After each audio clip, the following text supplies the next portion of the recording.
Mashabiki wa muziki wa East Africa ni kama hawaelewi kilichotokea baada ya tuzo za BET Awards ambazo zilifanyika huko nchini Marekani, Los Angeles, na kile kipengele ambacho msanii kutoka Tanzania Abigail Chams alikuwa akishindanishwa na wasanii wengine.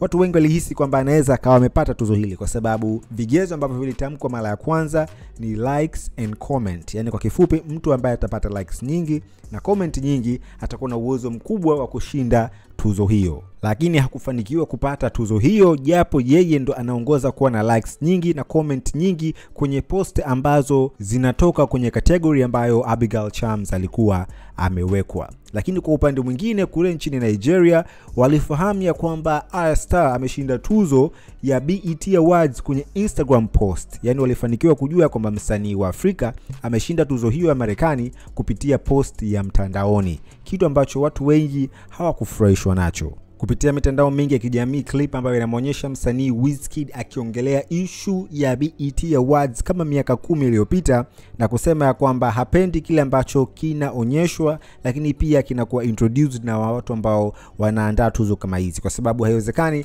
msanii wenu kutoka nchi yenu kama vile Marekani aweze kupata tuzo kwenye stage, ila msanii ambaye anatoka kwenye bara la Afrika aweze kupata tuzo backstage. Kwa Wizkid hii kitu haikukaa sawa na kusema kwamba anaiboycott BET. Kwa kifupi alisema kwamba haoni haja yoyote ya kuhudhuria tuzo ambazo zinakuwa na dharau ya aina hiyo. Lakini kwa upande wa Abigail Chams, wengi wanaona hii ni kama fursa ambayo Abigail Chams ameipata na asiachie, kwa sababu kuwa nominated kwenye tuzo kama vile za BET Awards ni kitu kizuri na ndio kitu ambacho kitakupa wewe confidence, lakini pia ni utagain ile momentum ya kuendelea kufanya kazi kama msanii mkubwa ambaye ana mashabiki wengi sana duniani. Kutokupata tuzo kusiwe sababu ya wewe kukata tamaa ama kuona kama umeonewa, bali iwe kama ni changamoto ya kuendelea, kwa sababu kuna tuzo za aina nyingi na nchi mbalimbali. So kama ukuweza kupata huku, unaweza kupata sehemu nyingine tena, tuzo ambayo ina heshima na ikakuonyesha ulikuwa unaweka mchango wa aina gani kwenye sanaa yako.